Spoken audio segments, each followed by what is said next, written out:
Have you guys seen the Masterclass series?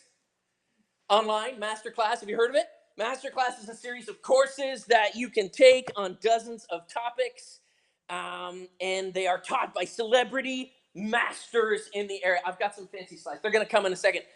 Some of the courses I'd love to take, cooking, led by Gordon Ramsay. Would you love to have Gordon Ramsay teach? No, you wouldn't. It'd be embarrassing. The whole time, it's like, man, he's got a potty mouth. How about Chris Hadfield teaching space exploration? That would be better. That'd be fantastic. Space exploration. And how about this one's my favorite? Do you guys remember the series West Wing? Love that series. Aaron Sorkin lead teaching on screenwriting. Aaron Sorkin is a genius. That's what I say to my kids every time we're watching a movie or a series based on him. Some of you are like, Daryl, none of those classes floats my boat. If that's okay, because you could also take chess by Gary Kasparov. I hear he's okay at chess. You could do that. Or let me see here. Kara at the back, if you want, you could take a class. Steph Curry teaching shooting, ball handling, and scoring. Basketball, not interested in basketball. How about Samuel L. Jackson teaching act? I know, it's like the legend. That guy's the coolest human being on it. He also has a potty mouth. We're moving on. Maybe none of that excites you. But in 2009, New York Times bestseller Daniel Pink wrote a book called Drive, The Surprising Truth About What Motivates You. And in that book, he suggests that the desire to improve is one of the three fundamental human desires. It's one of the three fundamental human drives. This just desire to get better at stuff, to master some sort of a skill. That's why the librarian who lives down the street from you is working on her jump shot. That's why Luana and I last Saturday went to Oktoberfest. Absolutely. So we're there Oktoberfesting in Waterloo. The band at the Schwaben Club was a bunch of middle-aged, washed up wannabe rock stars who it turns out can also play a mean polka. And so Luana and I, and don't laugh, like hundreds of other people were in there getting our polka on. And so the story we found out with this guys is that these guys all met in high school. So they're like my age, and they all met in high school, and they never quite got over that desire to play and to party and to wear lederhosen. And that makes sense to me. Because the drive for personal development is actually in the United States a $9.9 billion industry. Personal development, a $9.9 billion industry. You know that personal coaching is the second fastest growing industry in the world.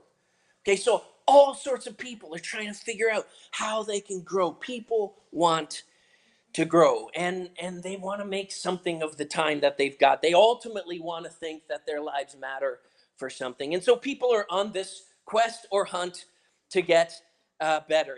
If you recognize inside you something of that drive to get better, whether it's while you're at the driving range practicing, or whether it's when you're playing with your garage band in your garage and filling your neighborhood with joy and noise. This is actually a great time to be with us here at Aaron Village, because over the next 8 weeks, we are going to sit in on a master class for 8 weeks long, taught, of course, by the leading expert in the field of personal development, the God who made you. Of course, I'm talking about Jesus. Excuse me. Over 2 billion people follow Jesus. Do you know that in the world? 2 billion people. Many more subscribe to his teachings because he was quite a popular teacher. And for 8 weeks, we're going to study the greatest ideas, the most well-known parables and punchlines that Jesus ever said. And it's all designed to help you grow, if that is, you want to grow. And if you don't already, please grab your Bible and or your phone. I put it up there. I always tell you, if you don't have a Bible, you can download a Bible app. That's the one we use. The Bible app by the guys at lifechurch.com or .org or lifechurch.tv, sorry. Which one? Yeah. And the top one, not the kids one, Brent. But if you want the kids one, that would be a great place to start for you.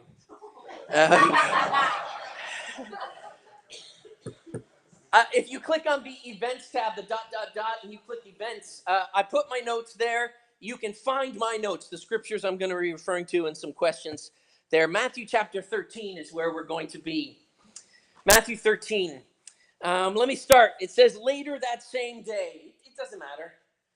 Just, I know you're like, what else happened that same? It doesn't matter. Later that same day, Jesus left the house and sat beside the lake, and a large crowd soon gathered around him. So he got into a boat. He put out in a boat, and he set out a little bit, and he sat there and taught as the people stood on the shore. If you've ever read the stories of Jesus' life, you know that every time Jesus turns around, there's a crowd assembling around him.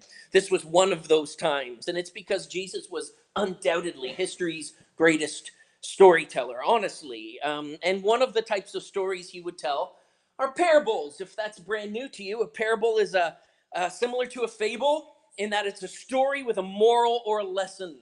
So at the end of the story, you can say the moral of that story is, and there'll be a punchline associated with that story. So this morning, we're going to study one of his most famous parables. This is the story that he told that day from the boat as people stood on the shore so that they could hear him.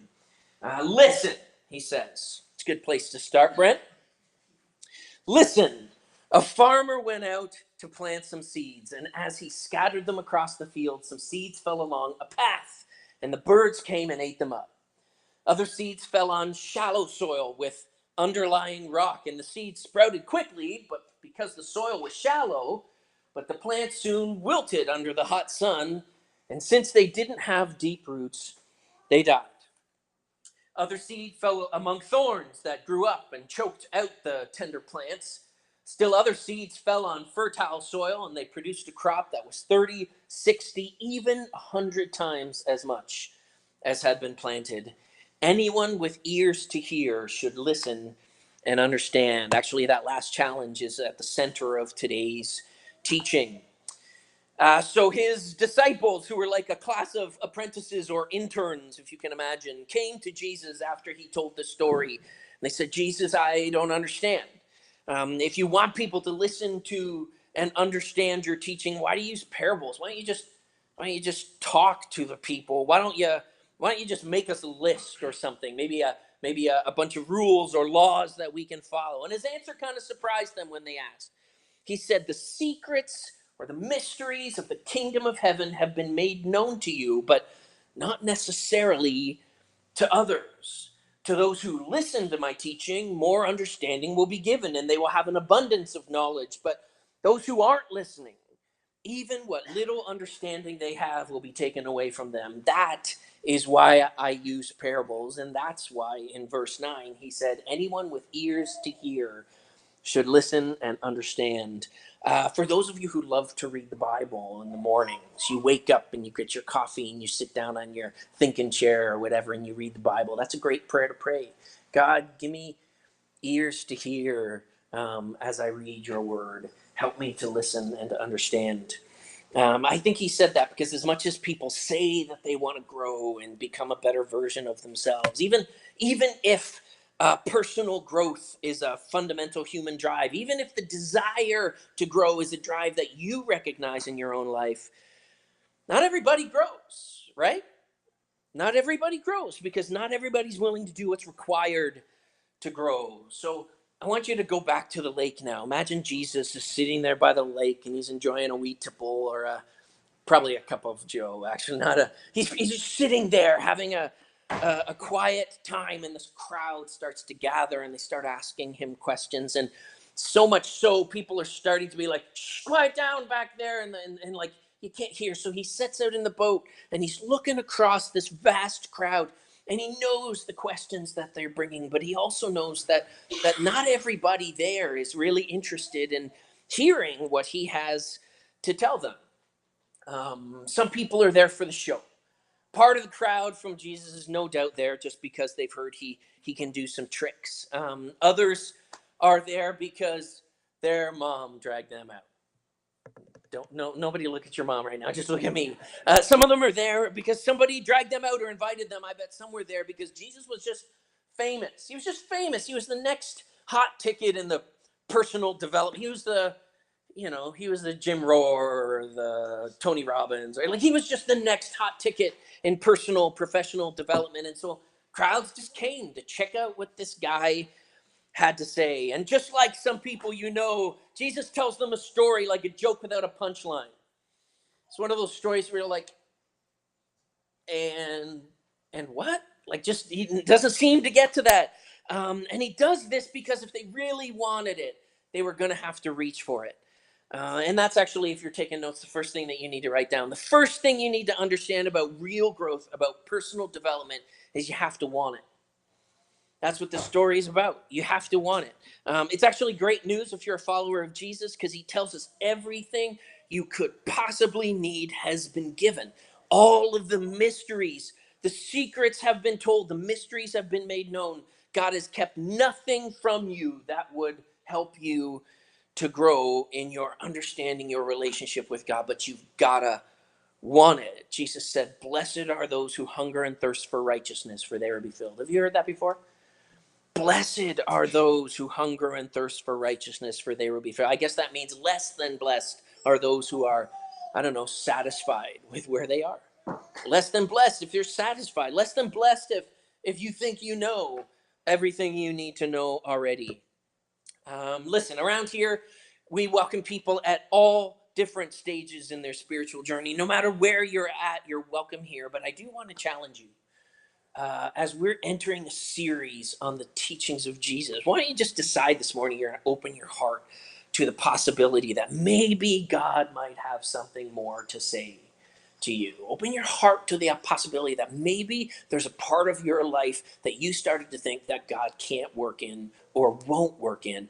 Maybe during this series, God is going to do something new in your life. That he has something more that he wants to do in your life. Actually, Jesus said that the meaning, the very mission of his whole life was to help people live life to the full. Live life to the full. Are you guys living life to the full? I mean, my life is good. I mean, it's really good. My life is great, but I think there's all sorts of room left between my great life and life to the full. But to get there, I'm going to have to grow. And so are you. You're going to have to grow. I was going to say you got to grow bigger or better, but actually where we need to grow is we just need to grow beyond the present limits of your life. So are you ready to say, Buckle, I think you're right. I think there probably are some limits in my life. There are some areas, there are some limits. There's things that I run up against in my desire to grow and be the person that I want to be. Like the seed that fell on good soil and produced a crop of 30, 60, or even 100 times what was sown. Man, that's life to the full, right? Whoever has ears, let them hear. So how do you get to that? How do you get to that? How does Jesus describe that kind of personal growth and development? I said first, you have to want to grow. And of course, second, I don't know, this won't surprise you. You have to work to grow. You have to work to grow. In Jesus' story, a farmer goes out to sow his seed. And as he's scattering it, he's not doing the plant it in rows like you guys do. This is a broadcast kind of sowing of seed. He scatters it. And as he does scatter the seed, some fell along a path and the birds came and ate it up. And later, Jesus explains to his disciples that this is when anyone hears the message about the kingdom, about what life is like when Jesus is king, and he doesn't understand it. If you're taking notes here, write this down. One of the greatest limiters or hindrances to personal growth, spiritual growth, are the well-worn paths in your life. Yeah, the well-worn paths in your life. So habits are great. Do you remember I did a whole series on habits? One of my favorite series I've ever taught, the series on habits. Habits are great when you build them intentionally. Successful people start their day on purpose. You know that's true? Yeah, there's you take whole courses on morning routine. If you Google the morning routine, people have written books on it. They've asked every successful person they know, tell us about your morning routine. They structure their day on purpose. Successful people do this. They end their day executing the habits that they've built into their lives to help them grow and build the life of their dreams. Habits are awesome when they're built intentionally, but habits are handcuffs when they're built by accident. Do you know that's true? Anyone have any bad habits? Yeah, some of you have bad. No, someone like just, you're smiling, but I'm not moving right now. Bad habits. So in this parable, Jesus describes what happens when good seed falls on well-worn paths. What happens? Nothing. Nothing grows. Nothing at all. Because your well-worn patterns, your habits keep new things from growing in that place. The seed fell on hard ground. It's just hard. It's just there's been too much mileage on that little piece of territory already for that good seed to accomplish anything. So it's phrases like, well, I've never done it that way before. I've never done it that way before. Yeah, and it's something brand new, and you're like, oh no, I can't believe brand new. Or I don't have time to cultivate something new in that place in my garden because I'm focusing all the other places in my garden, Daryl. Don't ask me to do one more thing so that that seed never gets in the soil. I actually heard a message once for unforgiveness.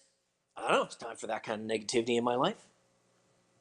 That's what it is. It's I don't have time for that, Daryl. I'm working on all this other stuff in my life. Folks, it's hard for new things to grow if I'm not willing to walk on new paths. Is that true?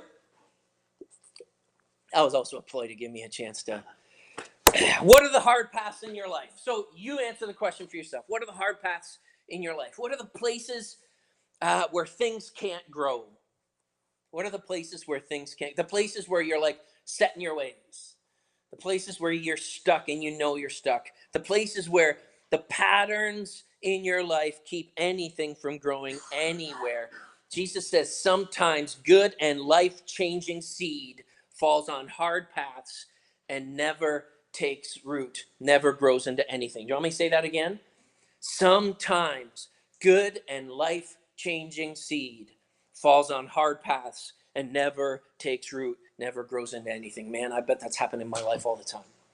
How many church services have I sat through and left and think, oh, I didn't get anything out of that? How many times has good seed fallen on hard paths and not grown into anything? So the other metaphor, because we skipped a bit of the story, the other metaphor that Jesus uses is actually the calloused heart. That's in the section where it's like, it's just like what Isaiah said. If you continue reading in Matthew 13, it sort of harkens back to the author Matthew says, this is just like what the prophet Isaiah said. A calloused heart, instead of being a tender heart, open heart, you're hard-hearted and closed-hearted. But Daryl, doesn't Jesus explain this as anyone who hears the message about the kingdom and does not understand it? Actually, this isn't talking about people who don't understand it because it's too difficult. That's not what this is talking about. It's not talking about people who don't understand it because they're too daft. I look across the group, none of you are too stupid for this. I have faith in you. I'm counting on you guys here. No, the word understand actually means put together. The word understand means put together. Anybody like puzzles? Anybody? Summertime, you get out the table, you love puzzles. See, there you go. You guys know how this works. When you're new to puzzles, though, if you've ever seen a kid try and do puzzles, you know that when you think you know what the picture looks like, and you think you know that the piece in your hand must be the piece that fits in that place, you see that sometimes a newbie can get forceful and turning it and trying to, maybe if I hit it with my fist, it'll fit into that. It can be tempting to try and make a piece fit somewhere that doesn't actually fit. That's not supposed to fit. People who are good at puzzles, you know every piece fits. You just have to patiently work through it to find the place that it fits. And if it doesn't seem to fit, maybe it doesn't fit there. So you look for another piece to fit. This is what it's talking about.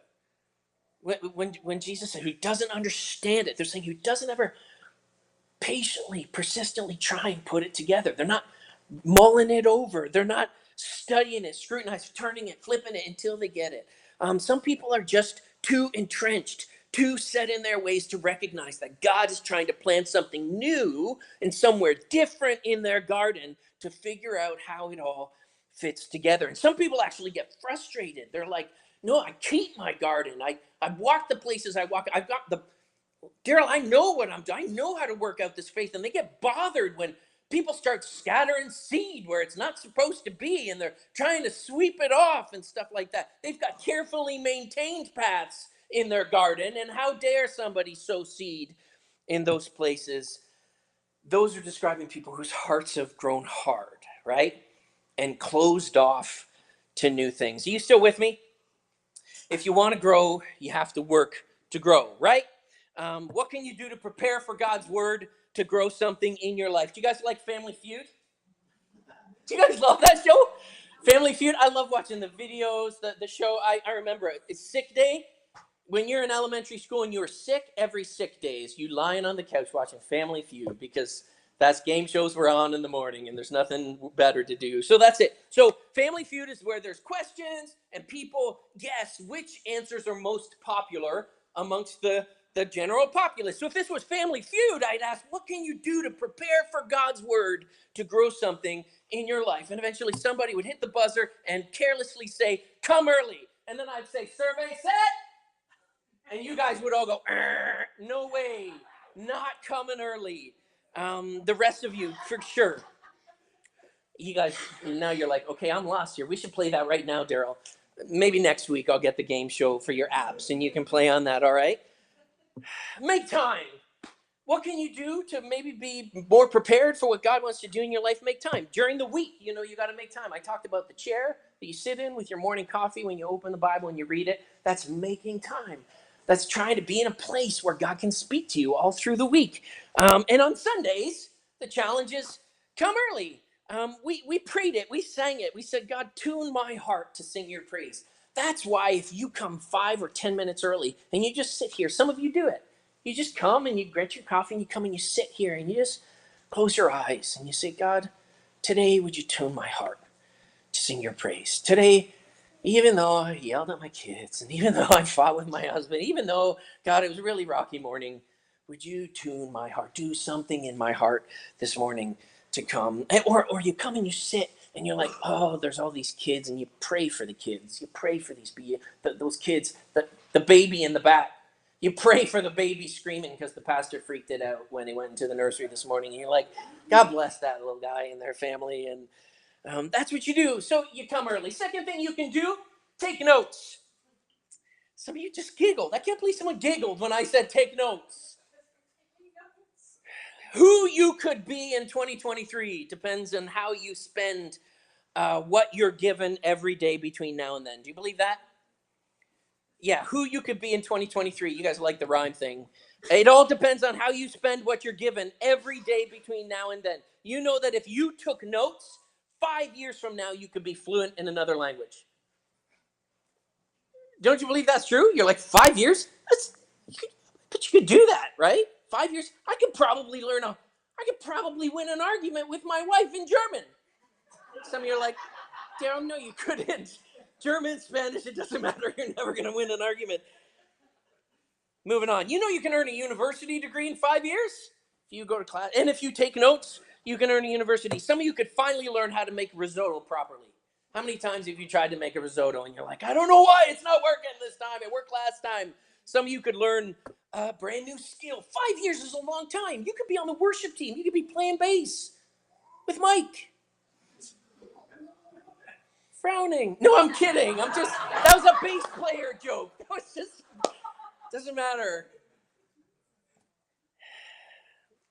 And next month, when that kid calls you out of the blue and you recognize in the things that he's saying that maybe something's going on in your life, and you lean into that and you ask him questions, and all of a sudden he opens up to you about the pain and the challenge that he's been going through, you're not going to miss the opportunity to be used by God to speak a word of life into the kid. Why? Because 2 weeks ago, 3 weeks ago, you were here and you took notes when we talked about how God comforts us in our sorrows so that we can comfort others with the comfort that God himself provides for us. That's right. And just because you took notes, God could use you. God could use you to bring healing and help and encouragement to that kid, right? Absolutely. You sit here week after week and you're like, Daryl, I'm not sure how this applies, or Daryl, I just read this, and Daryl, I feel like you preached on that like last week, or Daryl, I feel like all this. You have no idea how the word that God might speak to you today might be the seed of a miracle in somebody else's life. But if you're willing to take notes, if you're willing to say, God, I'm not sure what you're saying here, but that stuck. And just take a few notes and then review those notes. God could use you to do a miracle in someone's life. All if you're willing to do it. All if you're willing to offer your own life, your own experience to take notes. And some of you are like, Daryl, it was 20 years ago when I went through that pain, when I went through that storm. And you think, I had almost forgotten about that until you preached on it. And so I took notes about it. And then look what Jesus did, making something beautiful about something that was so painful and I would have loved to have left in my past. All because you were willing to make something out of what was given that day. That's what it means. That's what it means. Jesus says some people are ever hearing, but they never understand. They're ever seeing, but never perceiving. Listen to me, church. Just because you can't see how it fits, it doesn't mean that it might not be the single seed that God's going to use, right? So do it. Make some notes. And the difference between, remember, that the seed that gets swept away, the seed that gets eaten, carried off by birds, and the seed that the seed that becomes a miracle in someone's life, it isn't the seed that's sown. That's not the difference. The difference is the path that it lands on. You're like, whoa, Buckle. Whoa. What about the birds? What about the birds? It's fair to ask. What's keeping you from growing? It could be. Um, maybe the devil is keeping you from growing. Jesus said it. He said, the evil one comes and snatches away what was sown in the heart. Daryl, the devil is the one who ate the seed that's sown along the path. Church, you know that the devil can't steal what's been sown deep in your heart, right? You know that he can't steal what you make sure gets planted deep in your heart, right? He can't steal that. So you need a plan to cultivate a heart and a life that's ready to grow, that's ready to receive the things that God has to say to you. So you come early, show up every day, and then come early to church. Take notes, water what's been planted by meditating on what God says. Make sure that what you hear on Sunday shakes your Monday. Make sure what you hear on Sunday shakes your Monday. So when you wake up Monday morning, review your notes. When you wake up Wednesday, you think, man, I had such a great time reading the Bible last week. What was that thing that I read about yesterday before I jump into today's stuff? Just make sure that what you're learning is changing your life the next day. Because if one of the greatest limiters or hindrances to personal growth are the well-worn paths in your life, your potential is protected by how purposeful you are. By making sure that you plant the seed that God gives you. Jesus, it's a parable. Jesus continues the story. He says, some fell on rocky places where it didn't have much soil. So it sprung up quickly because the soil was shallow. But when the sun came up, the plants were scorched and they withered because they had no root. Jesus explains this. The seed falling on rocky ground refers to someone who hears the word and at once receives it with joy. But since they have no root, they last only a short time. When trouble or persecution comes because of the word, they quickly fall away. If you're taking notes on your phone, what you believe, like what you build, will be tested. What you believe, like what you build, will be tested. It's not a matter of if, is it? In Jesus' story, that's true. It's not a matter of if, it's a matter of when. When trouble or persecution comes because of the word, that's what Jesus said. When you decide to go back to school as an adult, you know that will be tested, right? You'll arrive there and you'll be like, I don't know if I'm made for this. I don't know if I'm made for this. When you start to learn a new skill, you're going to get frustrated. It's going to be hard. It's going to be more challenging. When you decide to volunteer in kids ministry, anybody want to volunteer in kids ministry? We're going to have a come to Jesus moment right now. When you decide that, some weeks you're going to get up and you're going to show up and it's going to be a challenge. It's going to be hard. Trouble and persecution, whatever it's going to call it. The seed falling on rocky ground refers to someone who hears the word and at once receives it with joy. They're like, yeah, Buckle, I would love to volunteer in kids ministry. But since they have no root, they only last a short time when trouble or persecution comes. Do you guys have a garden at home? You guys know I'm not a gardener. But I have a wife who likes to do this kind of stuff. And so this is what she tells me. When you plant your tomatoes, you got to give the ground really good watering, right? Like a really good watering. Why you do that? So that the roots grow down deep. If you plant your tomatoes and every day you just give them like a capful or a little bit, what are the roots going to do? The roots are going to stay all up at the surface, right? They're not going to grow down deep because there's no water down there. It's all up at the very top, right? You gotta dig the roots down deep by watering it, thoroughly.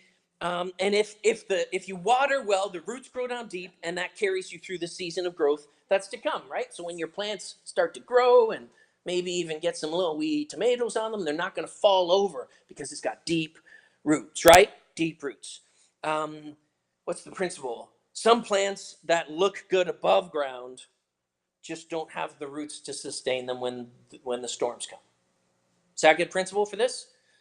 You can look good on the outside, but when the storm comes, it reveals what's going on underneath the ground. Jesus is right. With some people, you think that they're all in, but the first time trouble comes, the first sign of challenge or persecution, because of this new thing, because of the word, they fall away quickly. Here's another principle: you don't judge. You don't judge what you see by the flowers; you judge it by its fruit. How's that? Not by the flowers; you judge by its fruit. You should be less concerned about your flowers. How much work, Brendan, did you do to get to church today? Did you like sit in front of your mirror and, you know, put all of your ointments and lotions and stuff like that? Solid half hour. I don't know. I don't know what this is for you, but you should be less concerned by the stuff on the outside, by the flowers, and more concerned about the growth going on beneath the surface. Maybe the beneath the surface where no one else can see but Jesus. So maybe that's what you should be most concerned with. And then Jesus describes other seed. Let's keep going. Other seed that fell amongst the thorns, which grew up and choked the plants. I know some of you here love personal growth, because I can see that you like some of the same teachers that I like on Facebook. You can see who else is like that, right? So I love great quotes from A.W. Tozer, and some of you do too. So you're like, yeah, you like that too. I know some of you love personal development, and this isn't going to be new to you, because this is like a principle of personal development. Good things need space to grow. Good things need space to grow. Great things grow in the margins, right, of life. If you have no margins in your life, no great things are going to grow. Some people's lives are so full of stuff that they never grow past foliage to fruitfulness. I'm sorry about all the whole rhyming and, like acrostic type stuff. There really are 47 points, all with the letter F in my message today. But some people's lives never grow past foliage to fruitfulness. And Jesus highlights two recognizable characteristics of what's going to grow up in your life. The thorns that are going to grow up, I said in my notes, right alongside of your greatest ambitions. So all of your dreams that you want to grow, this is the stuff that's going to grow right alongside all of your dreams. The cares of this life. The cares of this life is the first thing. We need to learn to recognize the cares that we're not meant to carry, right? It's not that we should be cold automatons who don't care about anything, but there are some things that we should care less about, right? Or give zero cares about. Is that fair? Anyone wanna give me an example of a care that you really shouldn't care about so much? What's the kind of care? An emotion. Worry. Worry's it. Like worry should be less in our lives than this, right? Worry's a huge one. What about this? Worry, if it grows in your life, you know that worry chokes off what God wants to do in your life, right? Okay, but what about the worry that masks itself by mothering? Yeah. What about the worry that masks itself? No, I'm not worrying, I'm just a good mother. Like, it's my job, Daryl, to I said 11 o'clock and it's 11:05, so clearly they're dead in a ditch somewhere. It's always in it with dirty underwear. Dead in a ditch with dirty underwear. I told them, always put on fresh underwear in case you get into an accident or find yourself dead in a ditch or something. What about the worry that masks itself as codependent relationships? Yeah, so it's codependent relation. What about a lack of differentiation? Do you guys know what differentiation is? That's realizing that I don't have to go through all of the things that everybody around me is going through. It's one thing to feel a little bit of empathy or sympathy, but you don't have to let somebody else's drama crush you. That's differentiation. It's just saying that that's not me, that's them, and I don't have to get sucked into that all the time. What are all these things? All of these things are examples of why you can't be spiritually mature and emotionally unhealthy at the same time. It's one of those things you should write as a notes. That's from Emotionally Healthy Spirituality. That says if you really want to become the best version of yourself, the person that God created you to be, you can't ignore some of these things. You also got to be emotionally healthy and spiritually mature, because you're never going to change spiritual maturity unless you deal with some of this stuff, because it's going to grow up right along. So you might like, Daryl, I'm reading my Bible, I'm praying, I'm experiencing Jesus, and you just can't stop worrying about the stuff going on around you. It's going to choke out eventually what God does. Second thing, not just the cares of this life, but the deceitfulness of wealth. Do you guys know that wealth can be deceitful? Right? It tricks you, wealth does, into thinking that you don't need anyone. Because you're wealthy, you don't need anyone. Sure you do. You do need people. Absolutely you need people in your life. It's going to trick you into thinking you have nothing to worry about because you're insulated from trouble. Wealth makes you think you're insulated from trouble. That's all right, I'll just hire it out. I'll just whatever. You know, there's all sorts of things that happen in this life that money cannot fix, right? It can't at all. Wealth makes you think that if you can afford to go to Hawaii, that you should afford to go to Hawaii. You're like, whoa, Daryl, hold on a second here. Wealth makes you think that if you can afford the new Apple Watch, that you should buy the new. You guys recognize that's consumerism, not kingdom, right? That's just consumerism. That's not kingdom. That's got nothing to do with Jesus. Just because he blesses us, it doesn't mean we're supposed to spend, buy a bigger house, build bigger barns, right? That's not what money's for. Not at all. Wealth is great, but to whom much is given, much is required. Do you guys know that? That's all it means. Wealth is fantastic. To whom much is given, much is required. And I have a great story to tell you here. This is Arthur Guinness teaches on the same Guinness. Okay, this is my favorite. I love to toast from time to time the great and benevolent Arthur Guinness. Yes, the same one as the brewery. Okay, I'm talking about beer here, but this is what you don't know about Arthur Guinness. Maybe you do. In addition to being a very successful entrepreneur, businessman, a brewery owner in Dublin, Ireland, he was also a member at St. Patrick's Church in Dublin. Did you guys know that? He was a churchgoer. One Sunday, none other than Charles Wesley was preaching at St. Pat's as part of his preaching tour. And now we don't actually know exactly what Charles Wesley preached on that morning, but we do know that wherever Wesley preached, he was famous for preaching the single principle on stewardship. This is what he said: earn all you can, save all you can, and give all you can. That was what he taught. Earn all you can. Get as rich as you possibly want. Save as much as you possibly can. And give away as much as you can. Why did he believe that? Because this is what else he said. Your wealth is evidence of a calling from God. So use your abundance for the good of mankind. How would that change how you treated your money if you believed that wealth was evidence of a calling from God on your life? The next time you got a bonus, you'd be like, wow, God, what do we want to do with it? What do we want to do with this? Do you hear that? Every time you got blessed in some way, you're like, all right, God, why are you doing this? What are you going to do? What are you going to do next? I love that. We have to guess the Guinnesses too, because Guinness poured himself into founding the first Sunday schools in Ireland. He gave vast amounts to the poor. He sat on the board of a hospital designed to serve the needy, and he bravely challenged material excesses of his own social class. He was so generous.